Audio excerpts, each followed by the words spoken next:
Guys, अगर आपने part 1 to 26 नहीं देखे तो वो आपको एक ही वीडियो में मिल जाएंगे, जिसका लिंक डिस्क्रिप्शन में है।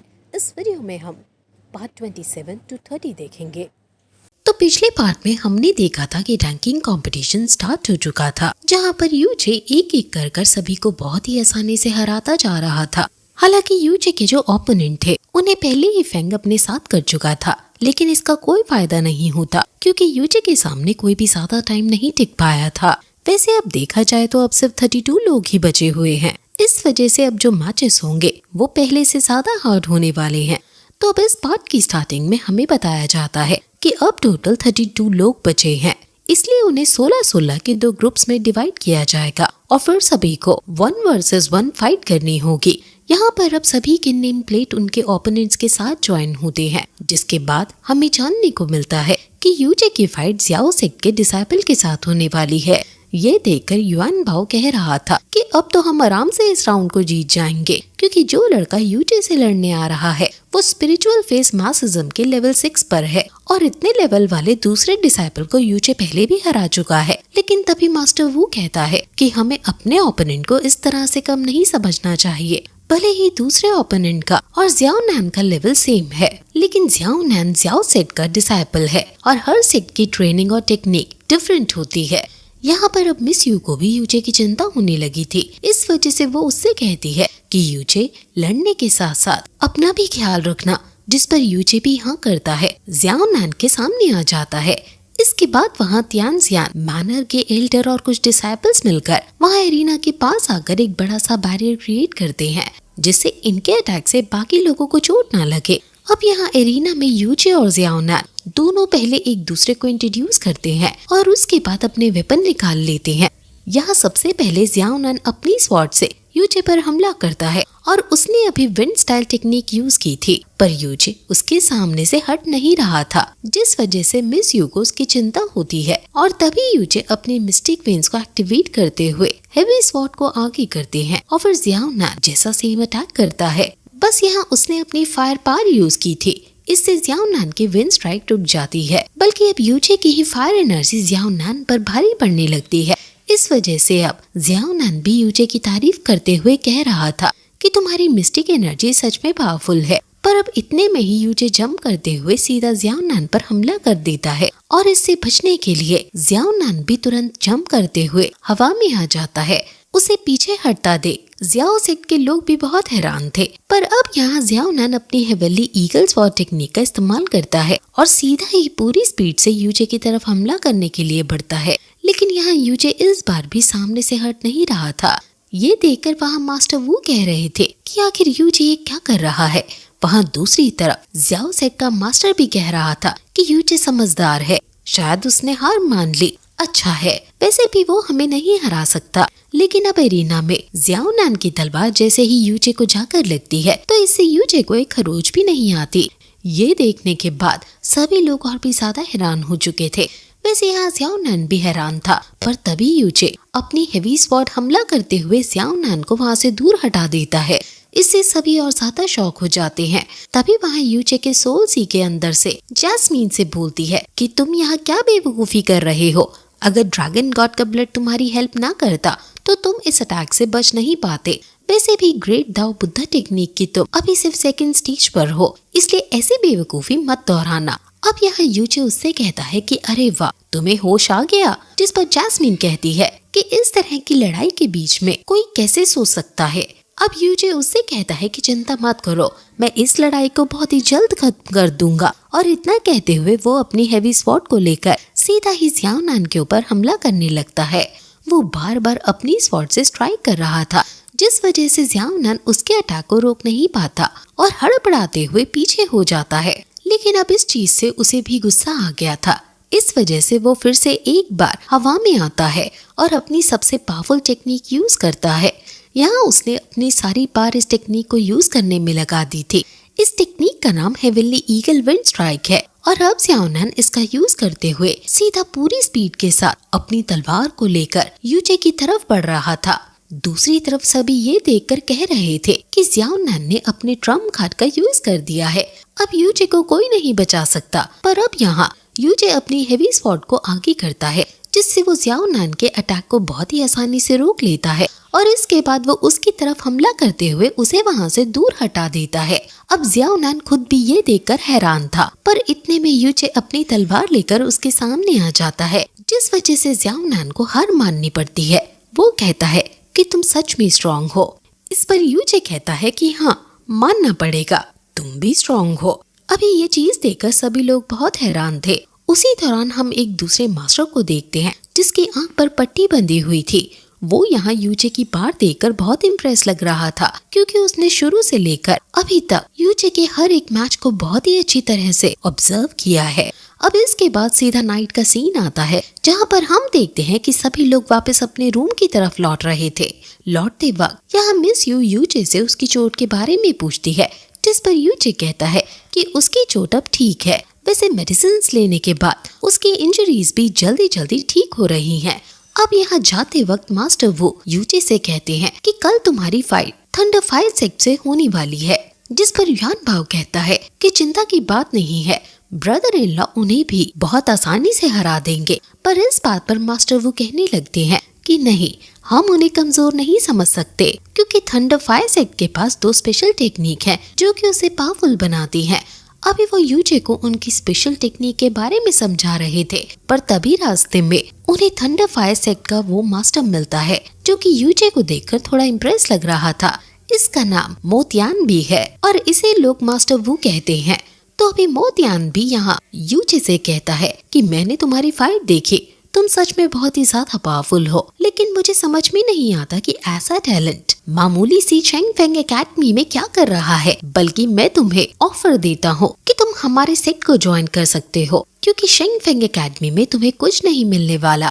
अब यहाँ मिस यू आगे आते हुए कहती है कि हम हमारे डिसाइपल्स को फोर्स नहीं करते, उनकी मर्जी है, उन्हें जिस सेक्ट में ज्वाइन होना है वो हो सकते हैं, लेकिन मैं किसी को भी शेंग फेंग एकेडमी के बारे में गलत नहीं बोलने दूंगी। इस पर मोतियान भी कहता है कि तुम्हें बीच में नहीं बोलना चाहिए, क्योंकि तुम्हारी तो जल्दी शादी कर कर तुम्हें किसी दूसरे सेक्ट में भेज दिया जाएगा। अब यहाँ उसकी बात पर यूचे को थोड़ा गुस्सा आ जाता है और वो वहाँ आगे आते हुए मोतियान भी के कान में कहता है कि देखो, शेंग फेंग एकेडमी को छोड़ना है या नहीं ये तो मैं बाद में आराम से सोचूंगा, लेकिन एक बात क्लियर है कि मैं कभी भी एक ऐसे सेक्ट को ज्वाइन नहीं करूंगा जहाँ का मास्टर ढंग से बात करना भी नहीं जानता है। और अब वो तुरंत ही अपनी फायर एक्टिवेट कर लेता है। ये देखते हुए मास्टर वू ने तुरंत ही यूचे को पीछे हटा लिया था।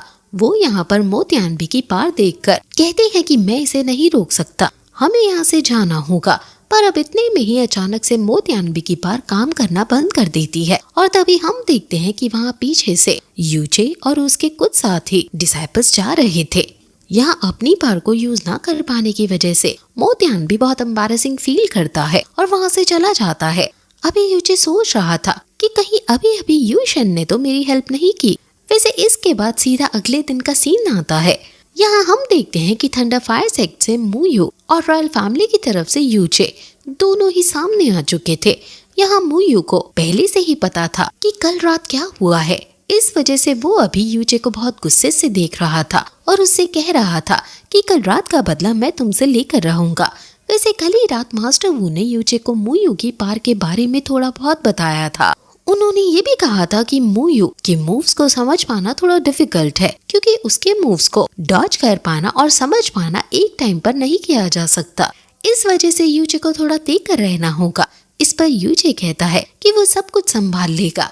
अब यहाँ इन दोनों की लड़ाई शुरू होती है, जिस दौरान हम देखते हैं कि यूचे बहुत ही तेज स्पीड के साथ मूव करते हुए हमला कर रहा था, लेकिन यहाँ मुयू उसके अटैक से बचता है और उसके बाद अपनी थंडर फायर बॉल्स का इस्तेमाल करते हुए यूचे पर ही हमला करता है। पर अब यहाँ यूचे ने उसके अटैक को बहुत ही आसानी से रोक लिया था, मगर उसी दौरान वो फिर से थंडर फायर बॉल्स क्रिएट करता है और उन्हें यूचे की तरफ भेज देता है, जो कि ब्लास्ट करती हैं और वहाँ पर एक धमाका होता है। ये देखकर मास्टर वू, मिस यू और युआन बाओ हैरान थे, पर तभी वो देखते हैं कि यूचे ने खुद को बचा लिया है, क्योंकि वो हवा में आ गया था।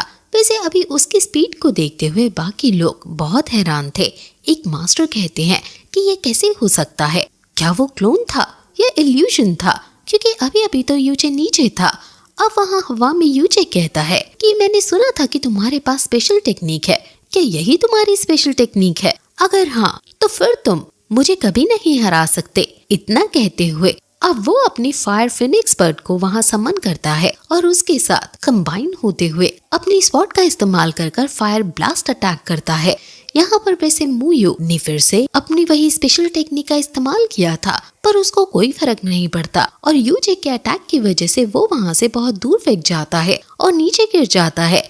यहाँ पर अभी अचानक से उसके ऊपर बहुत सारे फायर अटैक होते जा रहे थे जो कि यूजे नहीं कर रहा था, इसलिए सभी लोग ये चीज देखकर बहुत हैरान थे। तभी एक लड़की कहती है कि शायद यूजे ने ये अटैक पहले किए होंगे जो कि स्पीड की वजह से अब मुयू को लग रहे हैं, लेकिन ऐसा ही चलता रहा तो इससे वो बहुत ही ज्यादा इंजर्ड हो सकता है। अब यहाँ मुयू की हालत खराब थी। तभी मोतियानबी और वो एल्डर वहाँ पर आते हैं। अब मोतियानबी मुयू को उठाकर ले जाता है और यहाँ पर एल्डर यूजे को विनर अनाउंस करते हैं, जिसके बाद हमें मास्टर लिंक को दिखाया जाता है जो कह रहे थे कि ये लड़का मुझे हर बार हैरान कर रहा है, इसकी हर एक फाइट कमाल की है, इसका लेवल बहुत कम है और फिर भी ये अपने से ज्यादा लेवल के सभी कल्टीवेटर्स को बहुत ही कम टाइम में हरा दिया। दूसरी तरफ फेंग का भाई कह रहा था कि इसके पार से बाकी लोग डर सकते हैं, लेकिन मैं नहीं, मुझे पता है कि इसे कैसे हराना है। वैसे अभी यहाँ उसकी फाइट की भी अनाउंसमेंट होती है जो कि दूसरे किसी सेक्ट के डिसाइपल से होने वाली थी, इसलिए वो उठकर चला जाता है।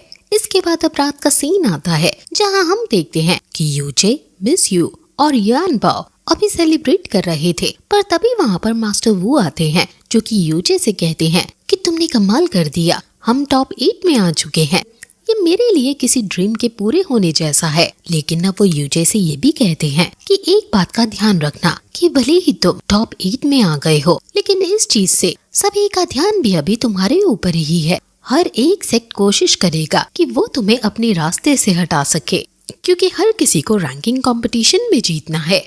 साथ ही यहाँ पर वो अभी यूजे के अगले ओपोनेंट के बारे में भी बताता है जो कि असल में फेंग का भाई होने वाला है। अब फेंग का नाम सुनकर यूजे कहता है कि ये तो वो ही लड़का है ना जो मिस यू के लिए मैरिज का ऑफर लेकर आया था। इस पर मास्टर वू हाँ करते हैं और कहते हैं कि वो इसी बात से तो तुमसे गुस्सा है। मैं जानता हूँ कि ये बात तुम भी अब तक समझ चुके होगे कि वो लोग फेयर प्ले नहीं करने वाले, बल्कि उन्हें सिर्फ तुम्हें रास्ते से हटाना है। इस पर यूजे कहता है कि मैं ऑलरेडी इसके लिए तैयार हूँ। अब अगले दिन वो दोनों आमने सामने आ चुके थे, जहाँ पर फेंग का भाई फेंजियो भी कह रहा था कि तुम्हारा बैड लक है जो तुम्हारी फाइट मुझसे हो रही है, अब तुम्हें टॉप 8 से ही वापस लौट कर जाना होगा। यूजे कहता है कि तुम्हारी शक्ल अच्छी नहीं है तो कम से कम बात तो अच्छी किया करो।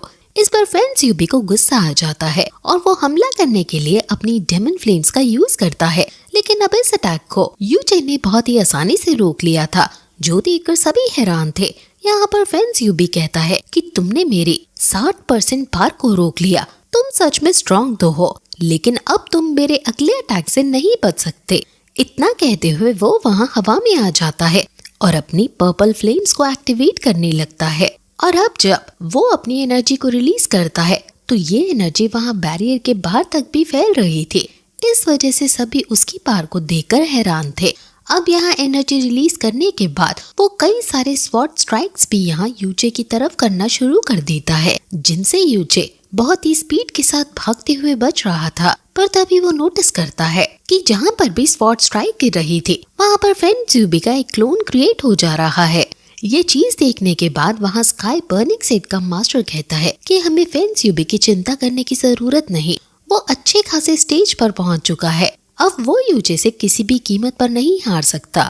इस तरफ अब हम यूजे को देखते हैं जो कि अभी तक एक एक कर सभी क्लोन्स को खत्म कर रहा था, वो भी बहुत ही स्पीड के साथ। तभी फेंजियो भी अपनी स्पेशल टेक्निक का यूज करता है और जायंट पर्पल फ्लेम स्वॉर्ड को क्रिएट करते हुए यूजे के ऊपर हमला करता है। वो कह रहा था कि चूहे बिल्ली का खेल अब खत्म करना चाहिए, जिस पर यूजे कहता है कि तुमने सही कहा, चूहे बिल्ली का खेल अब खत्म करना चाहिए। और इतना कहते हुए यूजे अपनी हेवी स्पॉट से उसकी तलवार को रोक लेता है और धीरे धीरे आगे बढ़ते हुए सीधा उसके करीब आ जाता है। साथ ही अब वो तलवार से हमला करते हुए उसे वहाँ से दूर भी गिरा देता है, जो देखकर सभी बिल्कुल हैरान हो चुके थे। और इस चीज से फेंजियो को भी गुस्सा आ जाता है।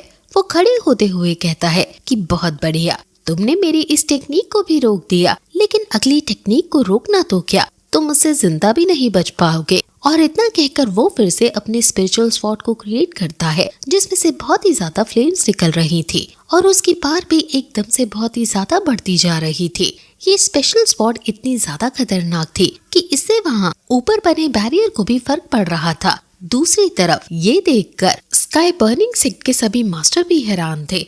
तभी उनका ही एक डिसाइपल कहता है कि अगर फेंग ज़्यूबी ने इसका इस्तेमाल किया तो इससे यूचे मारा जाएगा और फेंग ज़्यूबी को एलिमिनेट कर दिया जाएगा। इस पर वो मास्टर कहता है कि हारने से तो ये अच्छा है कि वो एलिमिनेट हो जाए। साथ ही फेंग भी कहता है कि ये लड़का यूचे कम नहीं है, आगे चलकर ये हमारे लिए थ्रेट भी बन सकता है, इसलिए उसे खत्म करना ही सबसे सही होगा। इस तरफ मास्टर लिंग उन एल्डर से कहते हैं कि हमें उसे बचाना होगा, जिसके बाद एल्डर आगे बढ़ रहे थे। पर तभी फेंग ज़्यूबी भी यूची पर हमला कर देता है, लेकिन यूची सामने से नहीं हटता, बल्कि वो अभी बस सामने की तरफ ही देख रहा था। हम देखते हैं कि फेंग ज़्यूबी ने अपनी उस टेक्निक को सक्सेसफुली एक्टिवेट कर लिया था। इस टेक्निक की वजह से एक पर्पल ड्रैगन वहाँ सामने आता है और सीधा ही यूचे पर जाकर हमला कर देता है। अब इसे रोकने के लिए यूचे ने अभी अपनी स्वॉर्ड आगे कर ली थी, पर इसका कोई फायदा नहीं था। इस वजह से वो थोड़ा सा हटकर अपनी स्वॉर्ड को नीचे लगाता है और फिर अपने हाथ से ही मिस्टिक एनर्जी का इस्तेमाल करते हुए उस ड्रैगन को वहाँ हवा में रोक लेता है। ये चीज देखकर सभी लोग हैरान थे। वो कह रहे थे कि यूचे बेवकूफी दिखा रहा है, क्योंकि इस वजह से उसकी मिस्टिक पावर भी डिस्टर्ब हो सकती है। लेकिन अब यहाँ यूचे अपनी एनर्जी को रिलीज करते हुए उस ड्रैगन को कवर करते हुए उसे डिस्ट्रॉय कर देता है।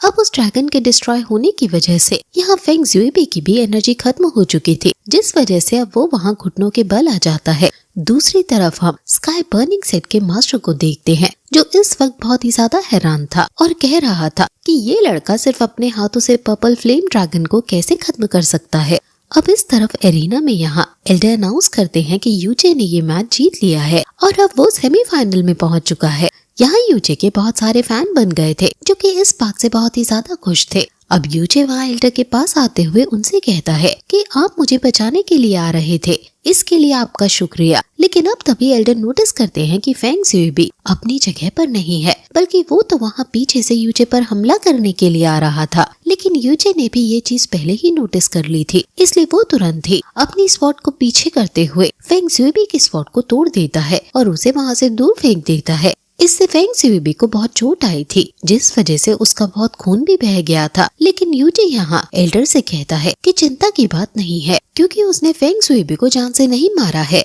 मगर अब इस बात से वहाँ दूसरी तरफ स्काई बर्निंग सेट के मास्टर को गुस्सा आ गया था, इसलिए अब वो तुरंत ही खड़ा होता है और यहाँ यूचे पर हमला करने के लिए आगे बढ़ जाता है। यहाँ पर आने के बाद उसने एल्डर को अलग हटा दिया था और अभी वो अपनी मिस्टिक एनर्जी का इस्तेमाल कर रहा था, जो देखते हुए जैस्मिन यूचे से कहती है कि यूचे को इस मास्टर के अटैक से बचना होगा।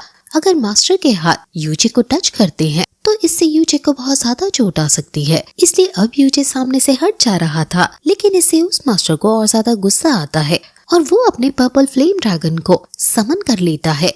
ये ड्रैगन फेंग ज़्यूबी के ड्रैगन से भी ज्यादा खतरनाक था, इस वजह से यूचे इसे रोकने की बजाय इससे बच रहा था। लेकिन अब जब ये ड्रैगन यूचे पर हमला करने ही वाला था, तभी अचानक से वो ड्रैगन अपने ही आप फ्रीज होना शुरू हो जाता है और इसके बाद अब वहाँ पर यूचे की एंट्री होती है। उसी ने अभी इस ड्रैगन को फ्रीज किया था और अब वो यहाँ आकर इस ड्रैगन को डिस्ट्रॉय भी कर देती है, जो देखकर सभी हैरान थे। यहाँ वो मास्टर यूचे से कह रहा था कि तुम मेरे बीच क्यों आ रही हो, जिस पर यूचेन कहती है कि तुम्हें एक जूनियर डिसाइपल पर हमला नहीं करना चाहिए, तुम्हें अपनी पोजीशन का भी ध्यान रखना चाहिए था। अब वो मास्टर कहता है कि देखो, तुम मुझे मत समझाओ, तुम्हारी पार से बाकी लोग डर सकते हैं लेकिन मैं नहीं। अब उसकी ये बात यूचेन को बिल्कुल पसंद नहीं आती। वो कहती है कि तुम बस मेरे पेशेंस को टेस्ट कर रहे हो। लेकिन अब वो मास्टर भी अपनी एनर्जी का इस्तेमाल करते हुए पर्पल फ्लेम स्पिरिचुअल स्वॉर्ड को क्रिएट करता है, जो कि बहुत पावरफुल है।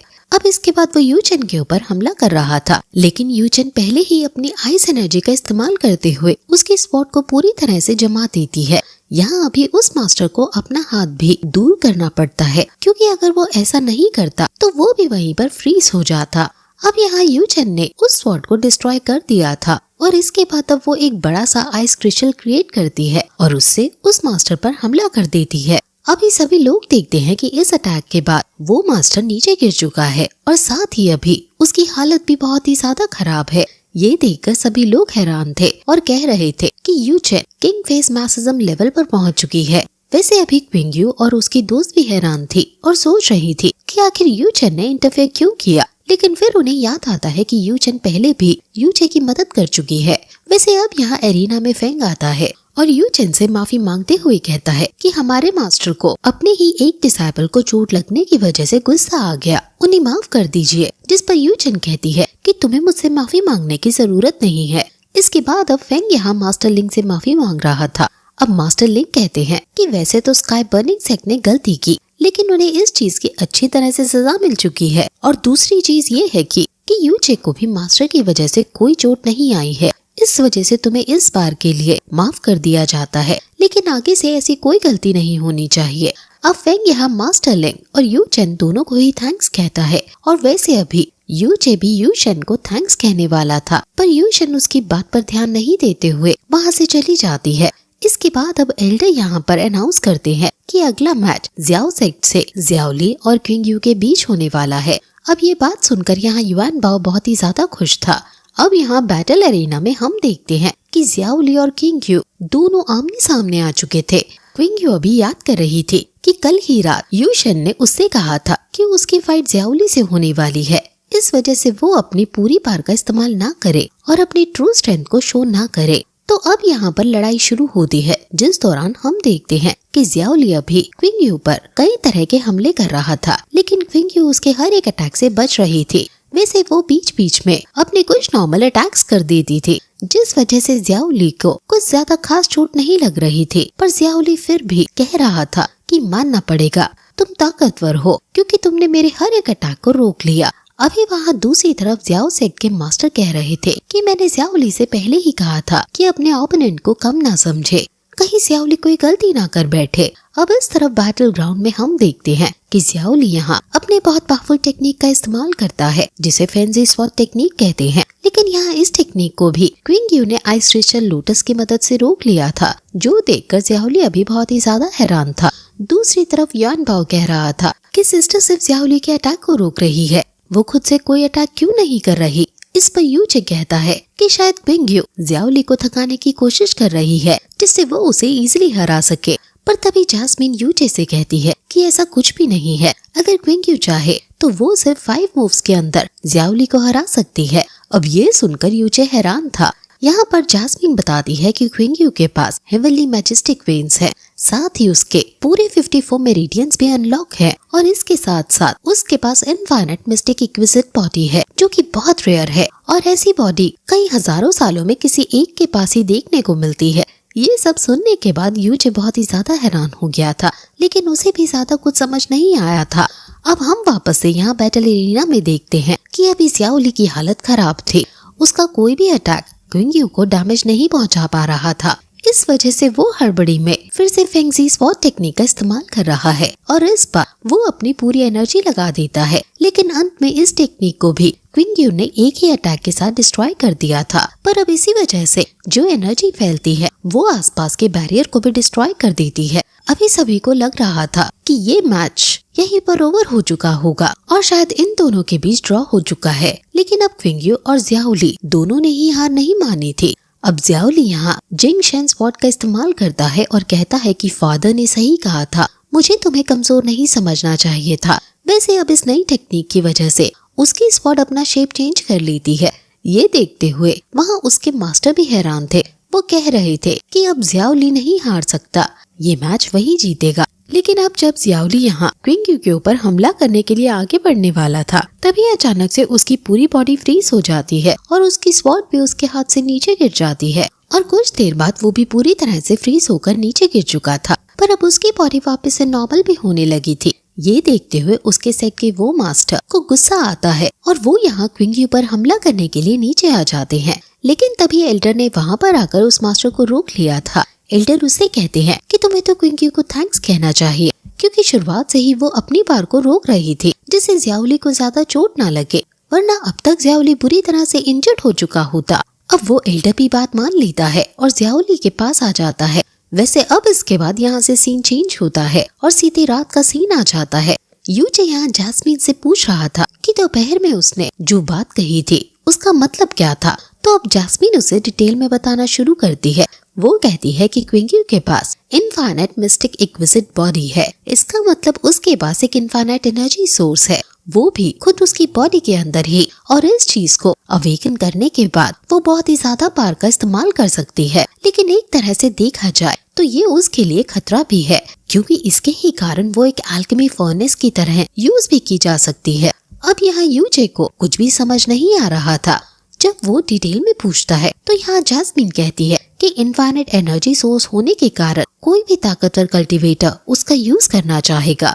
इस वर्ल्ड में दो तरह की एनर्जी सोर्सेस, यिन एनर्जी और यांग एनर्जी, और जिस एनर्जी से क्विंग्यू बिलोंग करती है उसकी अपोजिट एनर्जी का कोई स्ट्रॉन्ग कल्टीवेटर अगर मिलता है तो वो हमेशा क्विंग्यू का यूज करने का सोचेगा।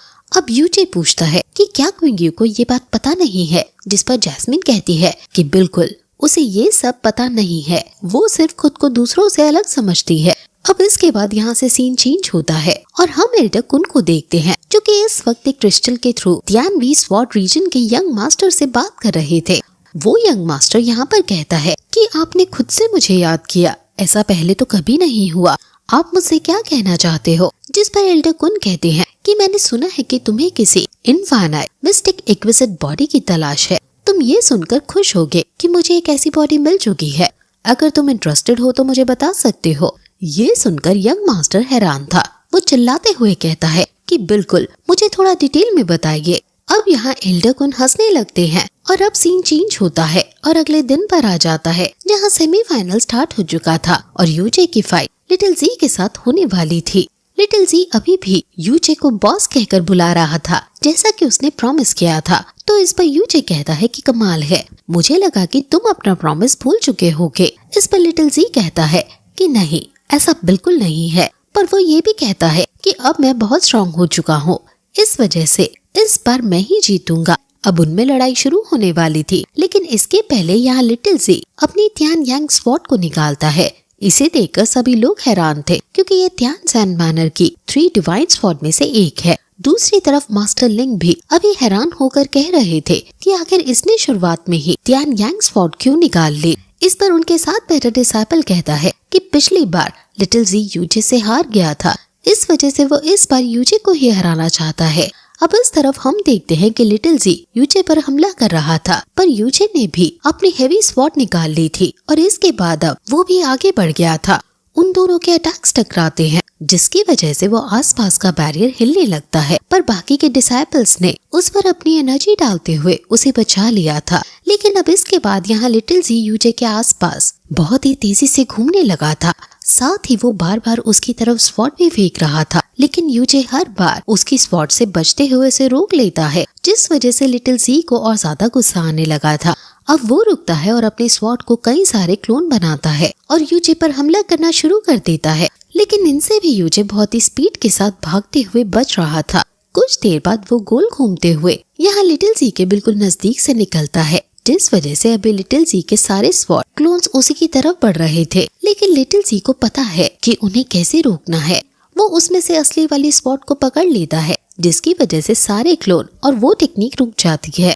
अभी यूजे को भी ये चीज पता चल चुकी थी कि इस टेक्निक को कैसे रोकना है, और इस वजह से जब लिटिल जी फिर से इस टेक्निक का इस्तेमाल कर रहा था तो यूजे अपनी जगह से नहीं हटता और इसी के कारण एक स्वॉर्ड उसके कंधे के पास जा लगती है, जो कि असली वाली थी, और इससे यूजे का ब्लड भी उस स्वॉर्ड पर लग जाता है। अभी उसने असली स्वॉर्ड पकड़ ली थी, जिस वजह से यहाँ पर लिटिल जी की वो टेक्निक बेकार जाती है।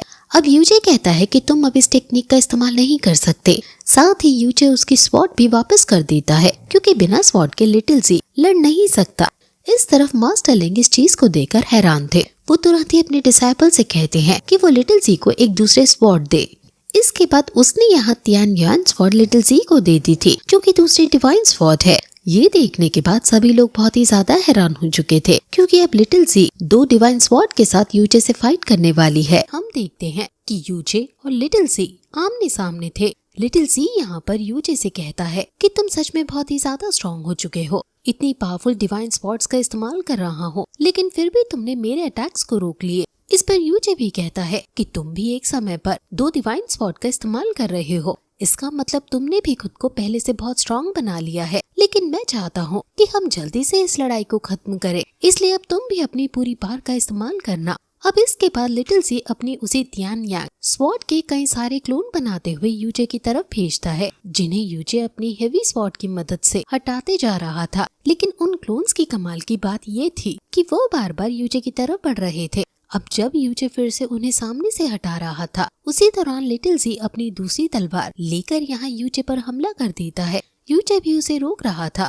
और वो जो स्पिरिचुअल स्वॉर्ड क्लोन थे जो कि घूमते हुए उसकी तरफ आ रहे थे, यूजे उन्हें भी हटाते जा रहा था, जिस चीज में उसे थोड़ी सी प्रॉब्लम हो रही थी। इस वजह से अब वो स्पिरिचुअल वोल्ट टेक्निक का यूज करते हुए अपनी एनर्जी को रिलीज करता है और लिटिल जी को वहाँ से दूर हटा देता है। साथ ही यहाँ पर लिटिल जी के वो स्वॉर्ड क्लोन्स भी रुक गए थे। लेकिन अब जब यूजे रुकता है तो वो देखता है कि उसका हाथ कांप रहा था, जिससे यूजे अभी खुद हैरान था। पर इस पर वो वहाँ लिटिल जी की तारीफ भी करता है, जिससे लिटिल जी बहुत खुश था। वैसे इसके बाद अब वो दोनों ही फिर से आगे बढ़कर लड़ने लगे थे। लिटिल जी यहाँ फिर से अपने उन स्वॉर्ड क्लोन्स का इस्तेमाल कर रहा था। वो अपने आसपास बहुत सारे क्लोन्स सर्कुलेट करते हुए यूजे से लड़ रहा था। यहाँ यूजे भले ही अभी उसके अटैक को रोक रहा था, लेकिन लिटिल जी के आसपास घूमते हुए स्वॉर्ड क्लोन्स की वजह से उसे बहुत प्रॉब्लम हो रही थी। यूजे को याद आता है कि तियान यांग स्वॉर्ड उसके कंधे पर लगी थी, इसका मतलब वो अभी उसका पता लगा सकता है।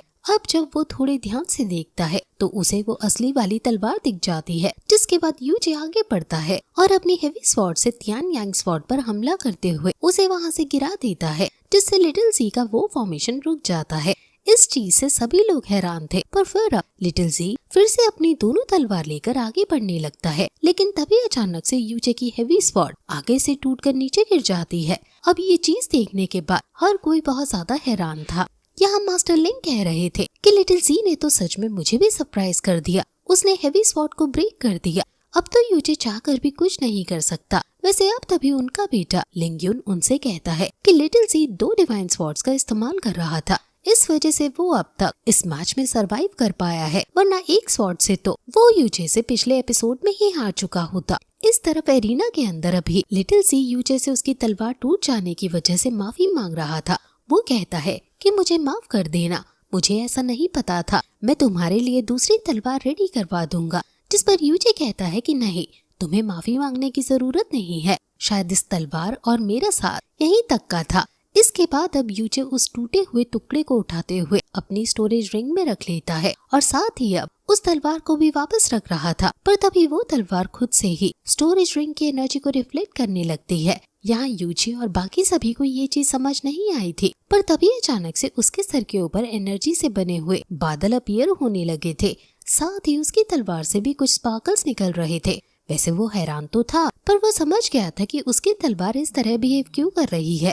वो अपनी ब्रोकन हेवी स्वॉर्ड को लेते हुए कहता है कि वो इसी टूटे हुए तलवार को लेकर लड़ना चाहता है। ये चीज देखकर लिटिल जी और बाकी सभी लोग बहुत ज्यादा हैरान थे। यहाँ लिटिल जी यूजे से कहता है कि मुझे तुम्हारी यही चीज पसंद है और इसी वजह से तो मैं तुम्हें अपना बॉस कहकर बुलाता हूँ। वैसे साथ ही वो ये भी कह रहा था कि मैं तुम्हें डिग्निटी के साथ हराऊंगा, जिससे तुम्हें हारने के बाद भी बुरा ना लगे। लेकिन इस पर यूजे कहता है कि मैं हारने के लिए फिर से नहीं खड़ा हुआ हूँ। साथ ही यहाँ पर यूजे अपनी हेवी स्वॉर्ड की असली पार को याद करते हुए मन में सोचता है कि इस तलवार की असली पार के बारे में यहाँ पर किसी को अंदाजा भी नहीं है। वैसे अब इनकी लड़ाई फिर से शुरू हो गई थी, जिस दौरान लिटिल जी अपने कई सारे पावरफुल अटैक का इस्तेमाल करता है, जिन अटैक्स में वो दोनों डिवाइन स्वॉर्ड्स की एनर्जी का भी यूज कर रहा था। पर अब इससे यूजे को ज्यादा फर्क नहीं पड़ता, क्योंकि वो लिटिल जी के हर एक अटैक को अपनी ब्रोकन स्वॉर्ड से ही रोक जा रहा था। ये देखकर सभी लोग बहुत ही ज्यादा हैरान थे, क्योंकि यूजे की तलवार टूटने के बाद अब और भी ज्यादा पावरफुल हो चुकी है।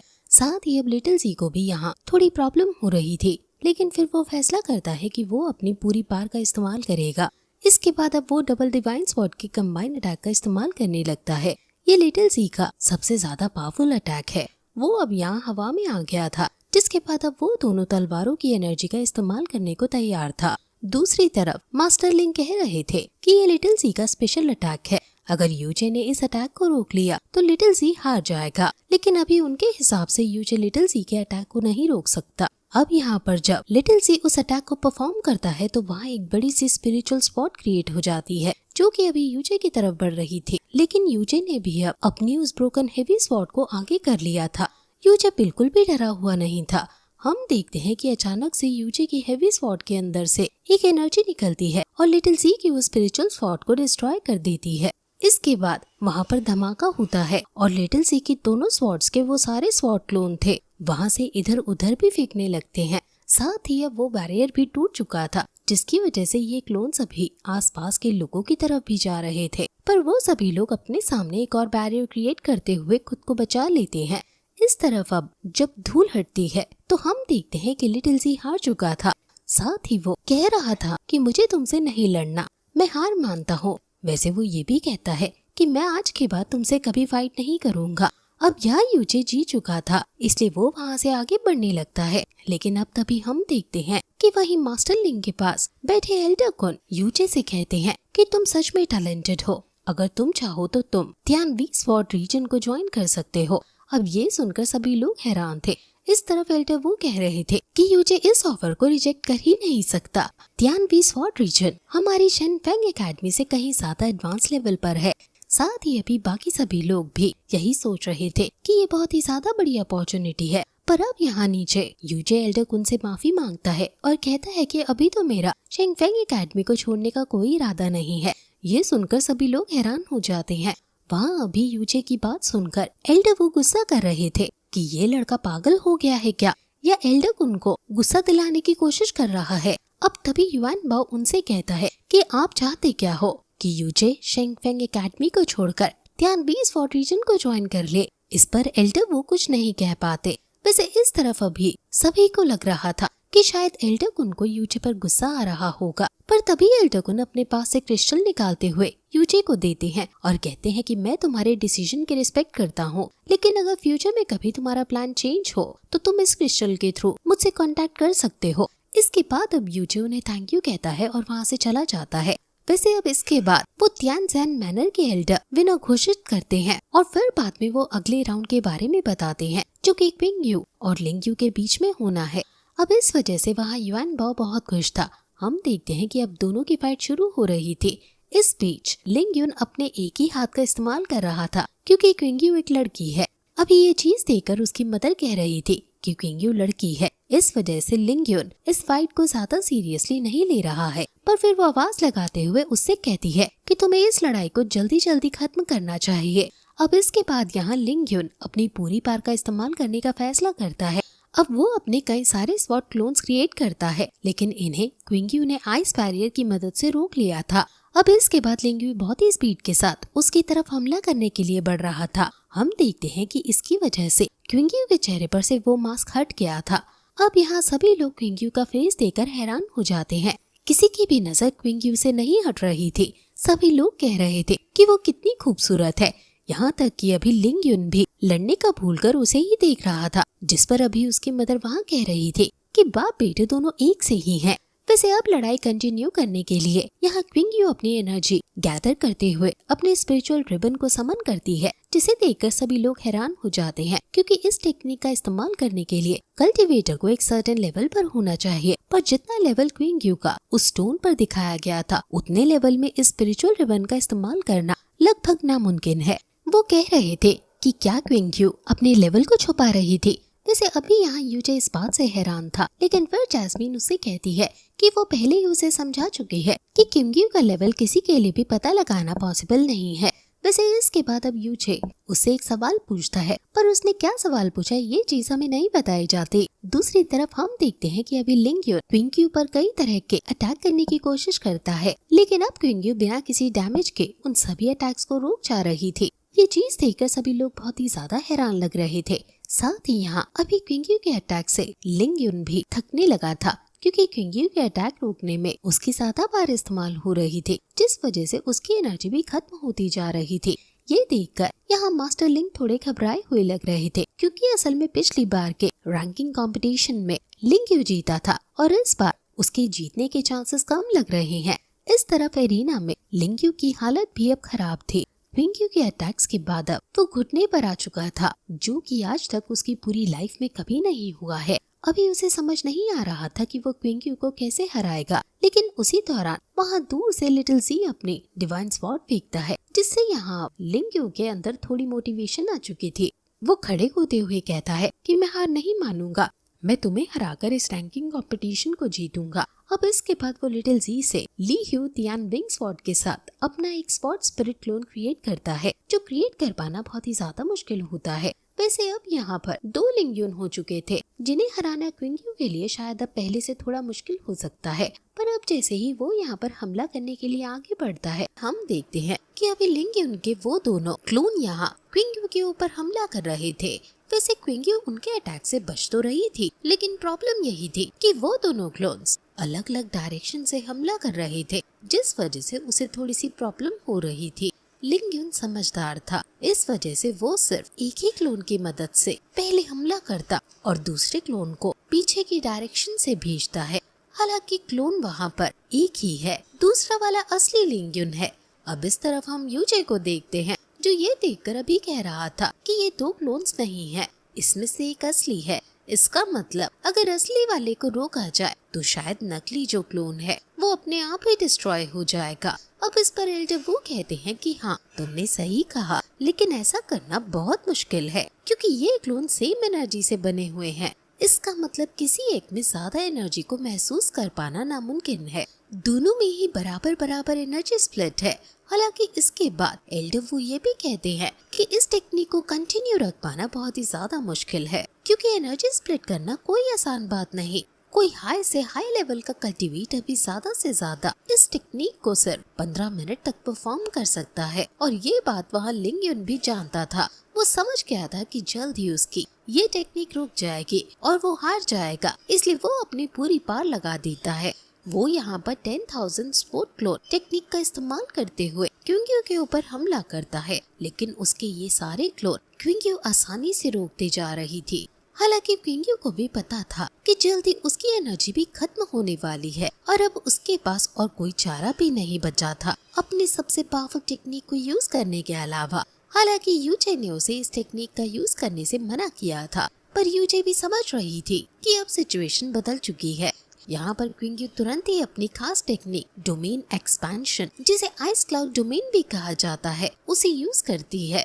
यहाँ उसकी जो डोमेन एनर्जी है वो पूरे बैटल एरिना में फैल रही थी, जिसके बाद वहाँ पर आइस क्रिस्टल्स निकलते हैं और वो पूरा एरिया उसकी स्पिरिचुअल एनर्जी से कवर हो जाता है। इसके बाद वो स्पिरिचुअल एनर्जी का जो बैरियर क्रिएट हुआ था, उसके अंदर ही क्विंग्यू के कुछ पावरफुल अटैक यहाँ लिंग्यून को जाकर लगते हैं, जिसके बाद हम देखते हैं कि लिंग्यून उस बैरियर से बाहर फेंक जाता है और अब वो बेहोश होने की हालत में था। ये देखते हुए वहाँ वो एल्डर तुरंत ही लिंग्यून के पास आते हैं और उसे संभालते हुए सभी से कहते हैं कि लिंग्यून अब लड़ नहीं सकता, इसका मतलब अब वो हार गया है। वैसे अब लिंग्यून का भी भाई मतलब लिटिल जी और उसकी मदर अभी यहाँ लिंग्यून के पास आ रही थी। तभी वहाँ नीचे कुछ डिसाइपल्स उसे उठाकर ले जाते हैं, जिससे उसका इलाज किया जा सके। यहाँ पर अभी मास्टर लिंग हैरान थे ये देखकर कि किंग्यू आखिर लिंग्यून को कैसे हरा सकती है, क्योंकि अभी तक के जितने भी रैंकिंग कंपटीशन थे सभी को लिंग्यून ने ही जीता था। उसे हरा पाना अभी तक किसी के भी बस की बात नहीं थी। वैसे क्विंग्यू का लेवल उस स्टोन पर भी चेक किया गया था, लेकिन अभी जिस टेक्निक का यूज उसने किया है वो किंग फेस मासिज्म लेवल की टेक्निक है। इस वजह से उनका इस बात पर यकीन कर पाना थोड़ा मुश्किल हो रहा था। हालांकि वहाँ पर सिर्फ यूजे और एल्डर कुन ही समझ पा रहे थे कि क्विंग्यू के लिए इस टेक्निक का यूज कर पाना उतना मुश्किल नहीं था, क्योंकि उनके पास इनफाइनाइट मिस्टिक एक्विजिट बॉडी है, जिसकी वजह से उसकी स्पिरिचुअल एनर्जी की कोई लिमिट नहीं है।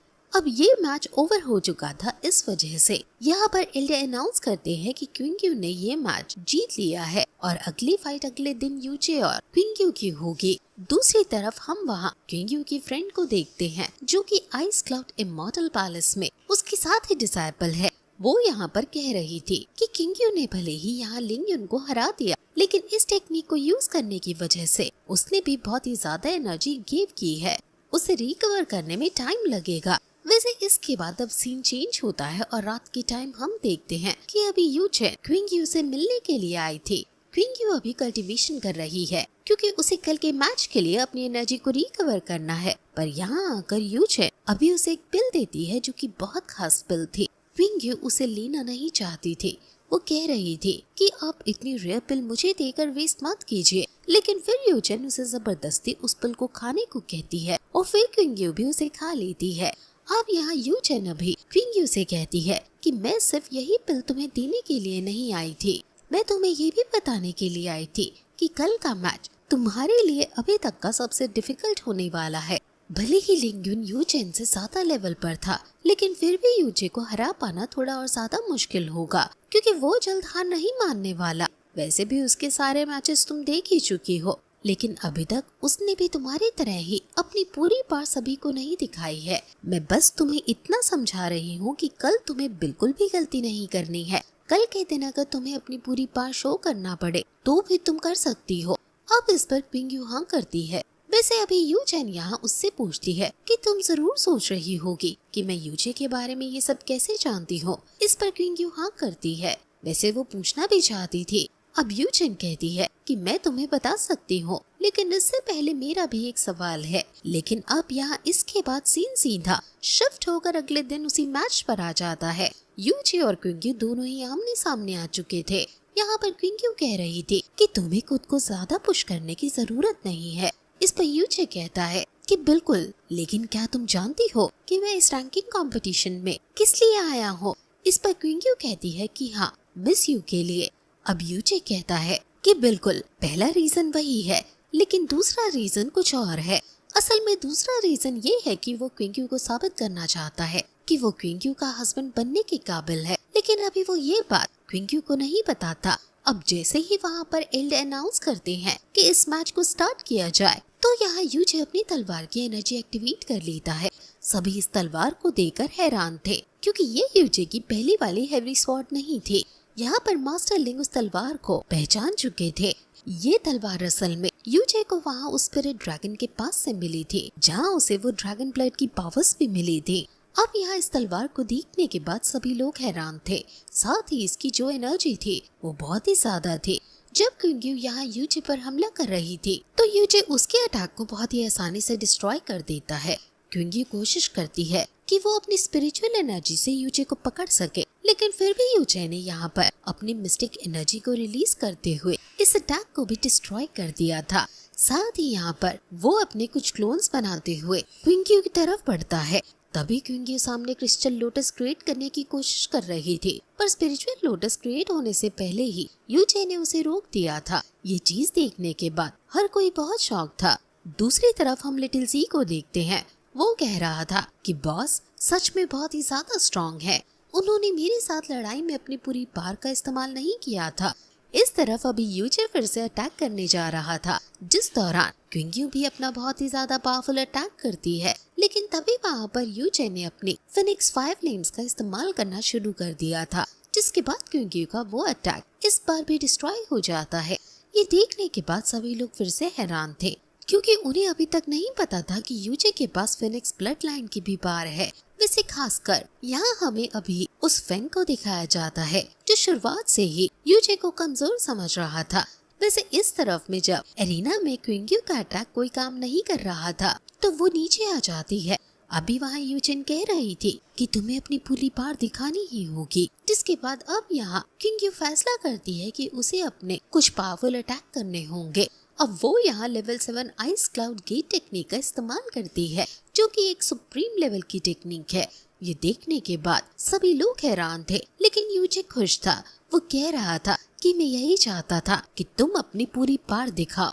अब यहाँ यूचे की एनर्जी और क्विंग्यू की एनर्जी आपस में टकराती है, जिसके बाद यूचे अचानक से पीछे हट गया था। हालांकि उसे चोट नहीं आई थी।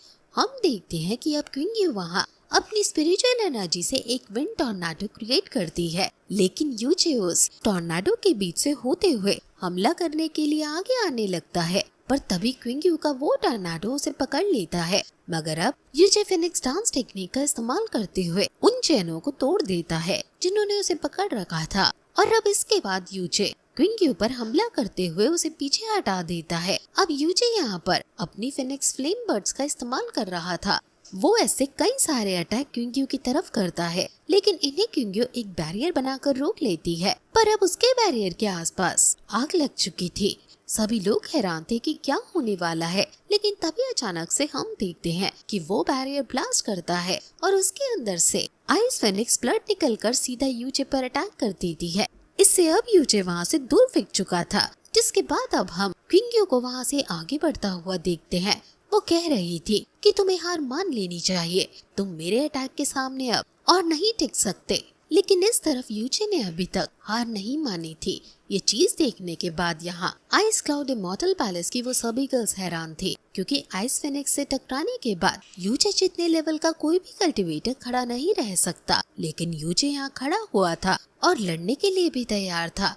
ये देखते हुए क्विंग्यू फिर से अपने उसी आइस फेनिक्स का इस्तेमाल करती है, लेकिन यूजे इस बार भी वहाँ सामने से नहीं हटता और अपने सामने अपनी इविल गॉड की एनर्जी की मदद से एक बड़ा सा ब्लैक होल क्रिएट कर लेता है। इस पर अभी जास्मिन उससे कह रही थी कि उसे ऐसी बेवकूफी नहीं करनी चाहिए, इससे उसकी जान को भी खतरा है। लेकिन अभी यहाँ वो ब्लैक होल अभी उस आइस फेनिक्स को अपने अंदर खींचते जा रहा था, जो चीज देखने के बाद सभी लोग हैरान थे। और जैसे ही वो आइस फेनिक्स खत्म होता है तो इससे यहाँ क्विंग्यू की स्पिरिचुअल एनर्जी बहुत ज्यादा अमाउंट में नीचे गिर जाती है, जिससे अब वो थकने लगी थी। और इतने में ही यूजे उसकी तरफ हमला कर देता है। वो यहाँ पर अपनी फायर पावर का इस्तेमाल करते हुए हेवनली फ्लेम वॉल्व टेक्निक का इस्तेमाल कर रहा था। ये टेक्निक बहुत ही ज्यादा खतरनाक थी। हम देखते हैं कि जब यूजे ने ये अटैक किया था तो वहाँ पर एक बहुत ही तेज धमाका हो गया था। सभी को लग रहा था कि शायद क्विंग्यू हार गई, लेकिन ऐसा नहीं था। क्विंग्यू अभी तक भी ठीक थी और खड़ी हुई थी, बस उसकी स्पिरिचुअल एनर्जी पहले से और ज्यादा कम हो चुकी थी। अब इसके बाद यूजे उसकी तरफ फिनिक्स फ्लेम बर्स्ट का इस्तेमाल करता है, लेकिन अब तभी क्विंग्यू डोमेन एक्सपेंशन टेक्निक से आसपास एक बहुत खतरनाक बैरियर बना देती है और अब इससे यूजे की बनाई हुई वो सभी फिनिक्स बर्ड वहाँ हवा में फ्रीज हो चुकी थी। यहाँ सभी लोग ये देखकर हैरान थे और समझ गए थे कि अब यूजे नहीं बच सकता, लेकिन अब यूजे भी अपनी फिनिक्स बर्ड की पावर का इस्तेमाल करते हुए एक फायर टॉर्नाडो क्रिएट करता है, जो इतना खतरनाक था कि उस डोमेन एक्सपेंशन के सेंटर पॉइंट जहाँ से वो पूरा डोमेन कंट्रोल किया जाता है, वो उसे ही डिस्ट्रॉय करने की कोशिश करने लगा था। ये देखकर सभी और ज्यादा हैरान हो जाते हैं और वहाँ जब उन दोनों की एनर्जी टकराती है तो इसके बाद वहाँ पर एक बहुत तेज धमाका होता है। इस धमाके से हम देखते हैं कि सभी सेक्टर के मास्टर वहाँ सामने आकर उस बैरियर को प्रोटेक्ट करने की कोशिश कर रहे थे, वरना ये पूरा एरिना डिस्ट्रॉय हो सकता था। वैसे अब यहाँ से जब धूल हटती है तो उसके बाद हम देखते हैं कि अभी भी यूजे खड़ा हुआ था। अभी क्योंकि उससे कह रही थी कि आखिर वो हार क्यों नहीं मान रहा, जिस पर यूजे कहता है कि वो हार नहीं मानने वाला। वो ये भी बोलता है कि तुम मुझे कभी नहीं हरा सकती। साथ ही अभी वो ये भी कहता है कि मैंने तुम्हें कहा था कि तुम अपनी पूरी पावर का इस्तेमाल करो। अब ये सुनते हुए क्विंग्यू ने तुरंत ही अपनी पूरी पावर का इस्तेमाल करने का फैसला कर लिया था। ये देखते हुए वहाँ उसकी मास्टर उसे आवाज लगाती है, लेकिन क्विंग्यू नहीं रुकती। अभी यहाँ यूजे ने अभी अपनी इविल गॉड की पावर को थर्ड स्टेप्स पर ले जाकर यूज करने का फैसला कर लिया था। वैसे जास्मिन उसे वार्न करती है कि ये चीज उसके लिए सही नहीं है, पर यूजे नहीं सुनता। अभी जास्मिन को समझ नहीं आ रहा था कि यूजे ये क्या कर रहा है, क्योंकि इस अटैक से क्विंग्यू की जान को भी खतरा है। लेकिन यूजे अभी जानता था कि वो क्या कर रहा है। अभी यूजे को वो ही सारी मेमोरीज दिखाई दे रही थी जो उसने क्विंग्यू के साथ गुजारी हैं।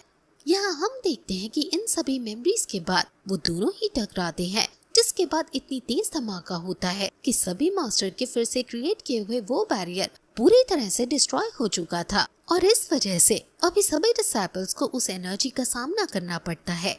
वैसे जब एनर्जी हटती है तो वो देखते हैं कि पूरा एरिना डिस्ट्रॉय हो चुका है। अभी सिर्फ 2 स्टोन ठीक थे, एक पर यूजे पड़ा हुआ था और दूसरे पर क्विंग्यू खड़ी हुई थी। बात सिंपल थी कि यूजे हार चुका है। इस तरफ यूजे आसमान की तरफ देखते हुए कह रहा था कि फाइनली ये सब खत्म हुआ। वो ये भी कहता है कि भले ही मेरा पहला काम यहाँ पर आकर चेंग फेंग एकेडमी को इज्जत दिलाना था, लेकिन दूसरी चीज यही थी कि मुझे तुम्हें साबित करना है कि मैं तुम्हारा हस्बैंड बनने के लायक हूँ। वैसे अभी यहाँ पर दूसरी तरफ वो एल्डर अनाउंस करते हैं कि यूजे हार चुका है और ये मैच क्विंग्यू ने ही जीता है। लेकिन तभी क्विंग्यू उन्हें रोक देती है और कहती है कि ये मैच उसने नहीं बल्कि यूजे ने ही जीता है। असल में जिस दौरान यूजे अपने लेवल 3 स्टेज की इविल गॉड की पावर का इस्तेमाल कर रहा था, उसी दौरान यूजे ने अपनी तलवार को रोकते हुए अपने अटैक को दूसरी तरफ मोड़ दिया था, क्योंकि उसे बस यही चीज साबित करनी थी कि वो सच में क्वीन क्यू के लायक है, जो कि उसने कर दिखाया है। ये सुनकर सभी लोग हैरान थे, लेकिन अब जब क्वीन क्यू ये बात खुद कह रही थी तो उन्हें ये बात माननी ही पड़ती है। इसके बाद अब अनाउंसमेंट बदल जाती है और यूजे को विनर घोषित किया जाता है और एल्डर कहते हैं कि वो ग्रेट ट्रेजर यूजे को ही दिया जाएगा, लेकिन उसके होश में आने के बाद। वैसे अभी दूसरी तरफ एल्डर कुन कह रहे थे कि इस कंपटीशन से असली ट्रेजर तो मुझे मिला है। वो अभी क्वीन क्यू की इनफाइनाइट मिस्टिक एक्विजिट बॉडी की बात कर रहे थे। वैसे अब वहाँ हम फेंग को देखते हैं। वो कह रहा था कि यूजे, मैं तुम्हें छोड़ूंगा नहीं, बस एक बार मुझे सीक्रेट रियलम पर आने दो।